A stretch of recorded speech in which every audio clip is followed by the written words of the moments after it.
Bom dia, pessoal. Hoje a gente vai discutir sobre a segunda lei da termodinâmica. Então, o que a gente viu nas aulas anteriores foi enunciado da primeira lei, né? Basicamente a conservação de energia, e a gente viu algumas aplicações diretas da primeira lei na química, que é a termoquímica, que a gente pode calcular aí variação de calor, né? A pressão constante, que nada mais é que entalpia para reações, né? Ou reações de combustão, reações de formação, etc. Bom, a segunda lei da termodinâmica, pessoal, ela é algo bem intuitiva porque está relacionada com processos espontâneos. Tá? Eu vou começar descrevendo dois processos para a gente começar a abordar essa lei e depois enunciar ela. Então, a segunda lei ela tem uma noção aqui, uma ideia de processos que são espontâneos. Existe uma certa espontaneidade aqui para sistemas isolados. Veja que eu poderia até já enunciar considerando tanto processos espontâneos como sistemas isolados para a segunda lei da termodinâmica. Mas antes de fazer isso, eu queria dar alguns exemplos e depois definir uma propriedade muito importante da termodinâmica e baseada nela a gente faz o enunciado da segunda lei. Então veja, para um processo de expansão de um gás, vamos supor que eu tenho um container com esses dois volumes aqui e que eu prenda um gás, né, de um lado aqui só. O que vai acontecer se eu abrir essa escotilha, certo? Você acha que vai acontecer o quê? O gás vai ficar parado aqui? Ele vai ficar preso só nesse container? Supondo que aqui seja vácuo, tá? Eu não tenho nada aqui. O que vai acontecer? Bom, você vai ter fluxo desse gás de um container para o outro, de tal forma a preencher o volume total do seu sistema, né? Outro caso que é um processo também espontâneo. Então veja, existe uma certa espontaneidade aqui, uma direção pela qual você sempre vai observar esse processo. Abriu essa escotilha de um gás preso, do outro lado é vácuo, o sistema ele vai se expandir naturalmente. Outra condição é a mistura de gases. Vamos supor que eu tenha aí um gás vermelho, tá? E aqui do outro lado eu tenho um gás azul. Se eu abrir essa escotilha, o que vai acontecer? Vamos supor ainda que estejam na mesma pressão, tá? O que vai acontecer? Eles vão ficar separados? Não, isso não vai acontecer. Espontaneamente, né? Você vai observar a mistura de gases. Então, um pouco de azul vai vir para cá, certo? E um pouco de vermelho vai vir para o outro lado. De tal forma, ocupando novamente o volume total do seu sistema. Então veja que existe uma certa direcionalidade na ocorrência desses processos que são espontâneos. Essa direcionalidade unidirecional, né, está relacionada com processos que são do tipo irreversíveis. Então quando a gente fala de segunda lei da termodinâmica, além de processos espontâneos, existe uma certa irreversibilidade aí, em que você consegue observar o caminho desse processo. Por exemplo, vamos supor que a gente está nessa condição da expansão dos gases, né? Se eu abrir a escotilha, vamos supor que a escotilha esteja aberta, certo? Você acha que eu possa ter esses gases ocupando só esse container aqui e esse aqui ficando vazio? Você não vai ver isso acontecer. A mesma coisa aqui, vamos supor que a escotilha também esteja aberta nessa situação, na mistura dos gases. Você acha que os gases espontaneamente vão se separar? Também isso é muito pouco provável de acontecer, certo? O que você vai observar? Você vai ver uma unidireção no tempo aqui. Vai ter só um caminho pelo qual você vai observar essa espontaneidade desse processo, que é a mistura dos gases ou a expansão do gás, como no primeiro exemplo. Né? Uma propriedade que é observada nesse processo que é irreversível e espontâneo é um processo que a gente chama de desorganização. Então vamos supor que esse caso aqui, onde antes eu tinha aqui só gás azul, tá? E desse lado eu só tinha gás vermelho. É um sistema que está aí mais organizado, certo? Tá as coisas bem separadinhas aí, bonitinhas. A partir do momento que eu abro a escotilha, eu começo a ter mistura desses gases e as coisas começam a ficar cada vez mais desorganizadas, né? De tal forma que a gente consiga atingir um grau máximo de desorganização. Então, quando a gente fala de segunda lei, o que usualmente está relacionado? Bom, processos espontâneos, certo? e processos que existem uma certa direcionalidade, ou seja, são processos irreversíveis, e que usualmente está associado com um grau aí de desorganização. Existe uma tendência a aumentar naturalmente a desorganização do seu sistema. Então, você aumenta a desorganização à medida que esse processo evolui. Bom, essa questão da segunda lei é muito interessante porque todos esses processos eles vão obedecer à primeira lei da termodinâmica, tá? Mas interessante notar que a primeira lei ela não prediz direcionalidade do seu processo. Ela pode ocorrer em todas as direções. Vamos supor que o gás, nesse segundo caso, se separe, né? Esse contexto, embora praticamente improvável, a primeira lei consegue descrever, porque vai ter conservação de energia, sem problemas. Mesma coisa nesse, do gás ocupando só um lado desse container. Novamente, a primeira lei não tem problema nenhum. Agora, o problema que surge é esses processos para a segunda lei. Tá? Existe então uma certa direcionalidade, não é natural, não é comum você ver separação de gases ou a contração desse gás. Tá? Existe, então, pela segunda lei, você vai ter uma tendência natural aí para isso acontecer. Então, para não ficar muito obscuro, a gente fala em termos de desordem, por isso que eu coloco entre aspas, porque não é o termo mais adequado de se usar, embora às vezes os livros textos usem, tá? Eu vou discutir isso mais para frente com mais rigor, mas desordem não é um termo muito bom para você quantificar as coisas, tá? Então a gente define uma propriedade termodinâmica. Essa propriedade termodinâmica a gente chama de entropia, tá? Que é o S maiúsculo, que vai quantificar esse grau de desordem. Como é que eu defino ela? Bom, a variação de entropia vai ser o quê? A variação de calor pela temperatura. É até interessante, quem já assistiu The Big Bang Theory, tem uma hora que o Sheldon entra no quarto da Penny, no apartamento da Penny, junto com o Leonard, e ele fala que tem a Swirling Vortex of Entropy, que está super desorganizado lá o quarto dela. De novo, desordem não é lá uma boa palavra para descrever esse processo, né? Mas a gente pode relacionar aí de forma grosseira uma certa desordem com entropia, certo? Então, em entropias maiores vai ter maior desordem. Mais para frente eu vou explicar para você o que é essa desordem, né, sob um ponto de vista mais científico. Então a gente pode enunciar aqui a segunda lei da termodinâmica. O que a segunda lei vai te falar? Olha, se a gente tem um sistema isolado, a entropia aumenta sempre que um processo espontâneo ocorre. Ou seja, a variação de entropia é sempre maior que zero. Ou seja, a entropia sempre vai aumentar. Existe uma tendência natural para processos espontâneos que essa entropia aumente. Vai aumentar, certo?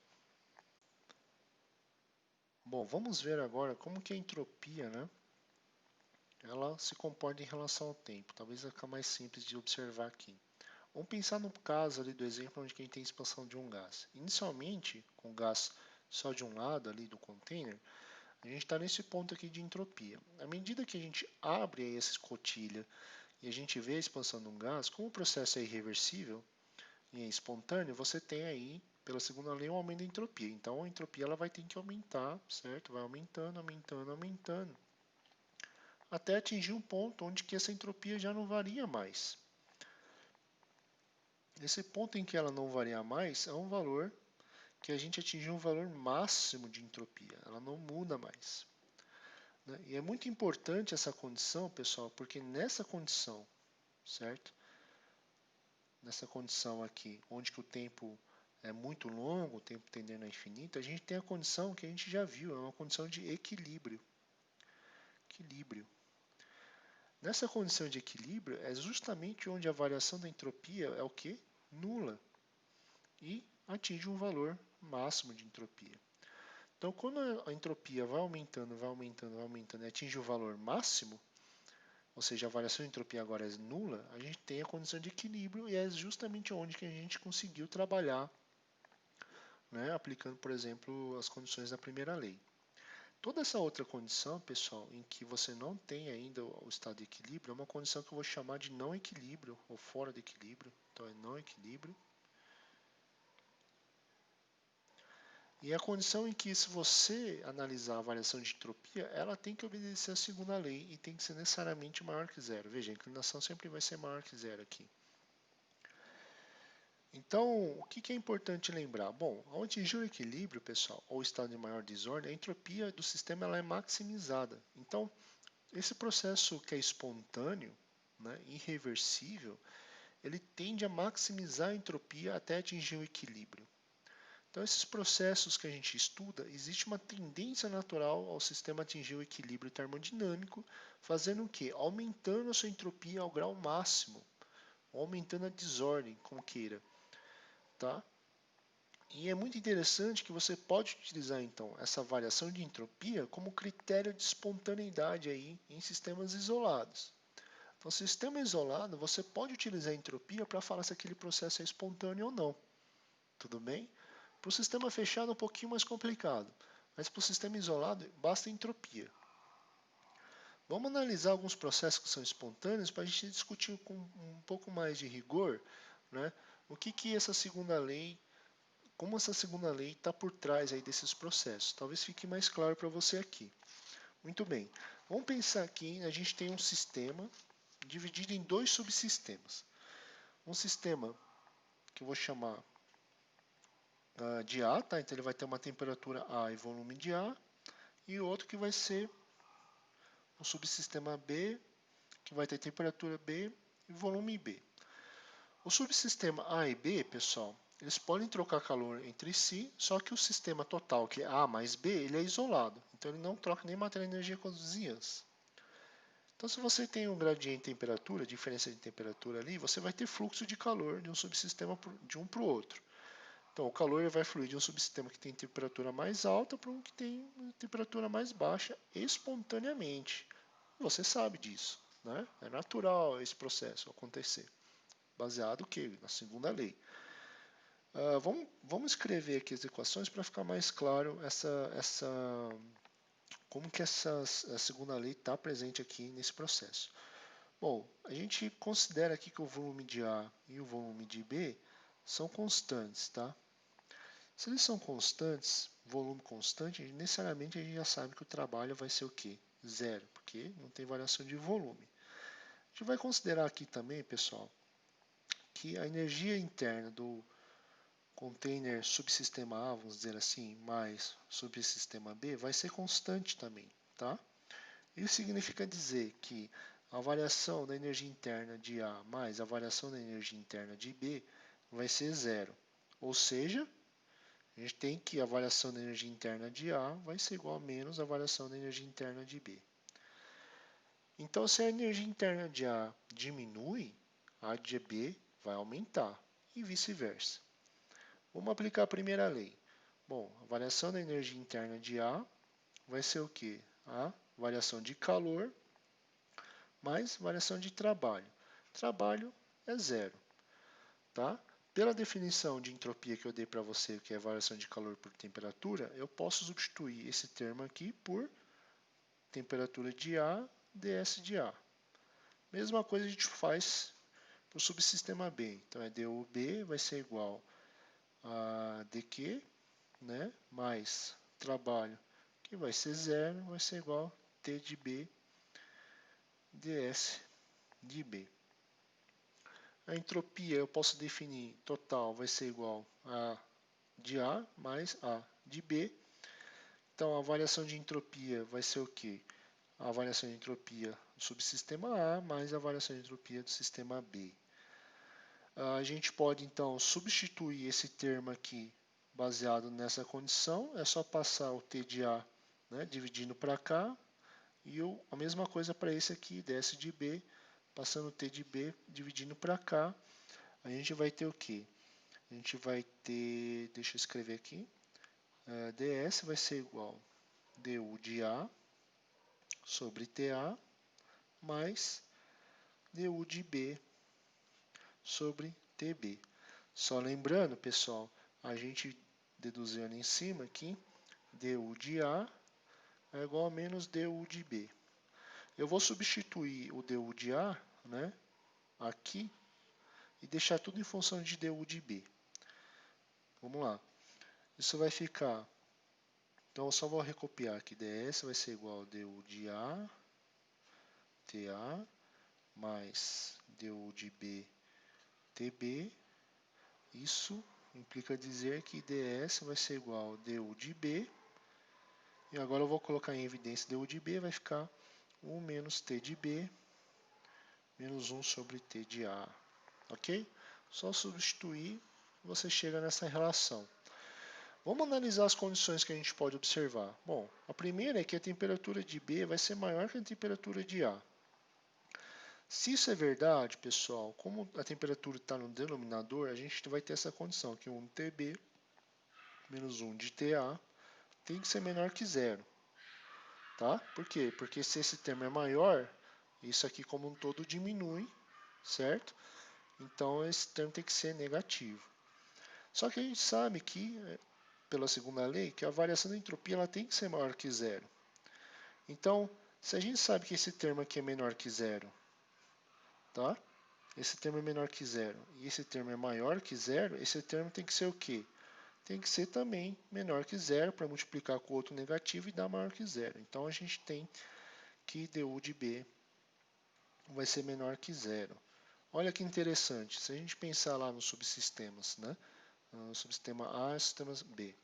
Se você tem o T de B, que é maior que o T de A, ou seja, T de A é menor que T de B, você vai ter um fluxo de calor da onde? Do T de B para o subsistema B para o subsistema A.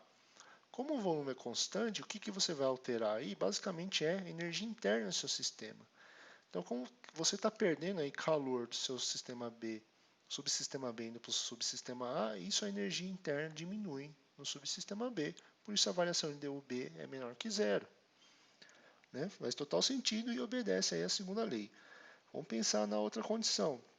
No T de B agora é menor que o T de A. Agora a gente vai ter 1 sobre T de B menos 1 sobre T de A, vai ser maior que zero. Novamente, ds tem que ser maior que zero. Baseado na equação que a gente deduziu, du de B agora vai ser maior que zero. Bom, agora é o inverso. Agora a temperatura em B é menor, então ele vai receber calor, certo? Proveniente do subsistema A, e vai aumentar aí a temperatura, por quê? O volume é constante, ele vai pegar esse calor e vai converter em energia interna, então a variação de energia interna tem que ser maior que zero. E esse processo, pessoal, ele vai acontecer de forma espontânea e irreversível até um ponto que é um ponto de interesse, né? Onde que o TB vai ser igual ao TA. Quando isso acontecer, a gente vai atingir o sistema de equilíbrio, o estado de equilíbrio. E o estado de equilíbrio é a condição onde que se TA é igual a TB, a gente vai ter que ds é igual a zero, como a gente viu anteriormente. Tudo bem? Então a gente discutiu um processo muito simples aí, de troca de calor mediante variação em temperatura, que você nota aí de fato existe uma certa irreversibilidade, né? É um processo espontâneo em que isso vai acontecendo, né? Baseado na segunda lei, até atingir o ponto de equilíbrio, onde não tem mais essa troca de calor. Tudo bem? E para um sistema fechado, como é que fica a análise da espontaneidade, né? Quer dizer, só entropia basta agora? Agora o contexto fica um pouquinho mais complicado, tá?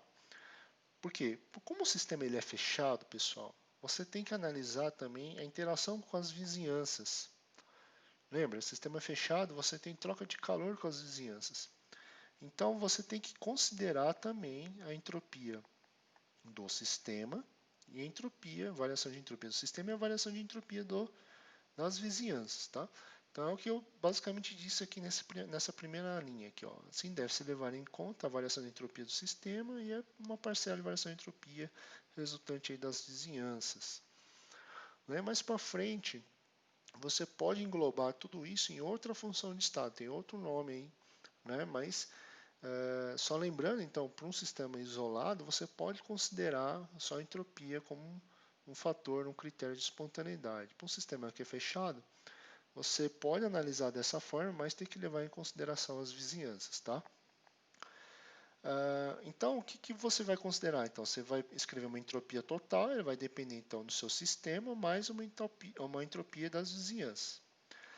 Se o processo ele é reversível, pessoal, novamente a gente tem sempre aquela condição por definição, o processo reversível está no equilíbrio, a gente vai ter igual a zero. Se o processo é irreversível, a gente vai ter maior que zero, sendo que a entropia total é do sistema mais vizinhanças, tá? Então, o ΔS do sistema, ele sempre vai ser o mesmo, né? Dependendo se o processo é reversível ou irreversível, não importa, porque ele é função de estado. Mas a diferença agora, né, no cálculo da entropia total vai ser o cálculo dessa variação de entropia das vizinhanças, tá? Então isso vai ter efeito na variação da entropia total. Tudo bem? Como eu disse aqui nessa segunda linha. Muito bem, então, novamente, essa é uma dica importante porque você pode considerar, você sabendo que a entropia é função de estado, você pode utilizar aí o cálculo dessa entropia tanto para o processo irreversível quanto para o processo reversível, que vai ser o mesmo. Então, às vezes, o processo irreversível é um pouco complicado de calcular, mas o processo reversível você sabe calcular muito bem. Então, você pode utilizar um processo reversível, calcular e vai ser igual para um processo irreversível. Por quê? É função de estado. Tá? Isso aqui é uma dica importante na hora que a gente for fazer alguns exercícios, que a gente vai voltar mais para frente, na próxima aula. E outra forma aí de enunciar também a segunda lei é a desigualdade de clausos. A desigualdade de clausos ela fala assim, olha, o ds vai ser maior ou igual a dq sobre t, forma diferencial ou forma integrada. Novamente, aqui a gente leva uma notação mais condensada que coloca tanto os processos reversíveis quanto irreversíveis, né, dentro ali dessa notação. Se a gente considerar uma análise do seu sistema, tá? A gente vai ter o que? Olha, você vai ter processos reversíveis quando você vai ter um sinal de igual e processos irreversíveis quando você tem um sistema que é maior. Então é uma notação diferente, tá? Mas que engloba tudo que a gente já discutiu lá atrás. Então, dependendo do livro, ele pode abordar de uma forma ou de outra, tanto faz, né? Mas só mostrando para você que existe aí uma notação, um enunciado diferente, como que você pode abordar essa segunda lei. Muito bem. A gente discutiu lá no começo que a gente viu que o processo, né, que é espontâneo, existe uma tendência natural de aumentar a desordem. E eu falei para você que desordem aí não é um bom parâmetro, né, para a gente discutir. Como que você quantifica a desordem? Né? Aí a gente cunhou, né, o termo entropia, que é uma propriedade termodinâmica, definiu, né, essa propriedade termodinâmica. E a partir daí a gente viu que o sistema ele tende a aumentar essa entropia. Bom, essa questão de desordem, pessoal, ela não é muito correta e eu vou tentar explicar para você dando essa visão estatística, tá? Uma visão mais molecular do que seria essa entropia. Em vez de a gente falar desordem, a gente vai mudar agora. Isso vem da equação de Boltzmann, é o mesmo Boltzmann da distribuição de Maxwell-Boltzmann que a gente discutiu lá atrás, tá? Então, o Boltzmann propôs uma equação para essa entropia. O que ele fala? Olha, entropia vai ser igual a KB vezes ln de W. KB é uma constante, que tem esse valor, 1,38 vezes 10 a menos 23 Joule por Kelvin. Interessante notar, pessoal, se a gente multiplicar pelo número de Avogadro, né, vezes KB, sabe quem que dá? Constante dos gases. Tá aí, né? Tá aí a constante dos gases. Então, o que é importante notar nessa equação? O S, variação de S, vai estar relacionado com variação desse W. O que é W? W é o número de microestados com a mesma energia. Em outras palavras, vamos para cá. W é o número de maneiras que os átomos ou moléculas de uma amostra podem ser arranjados e que possuem a mesma energia total. Significa o quê?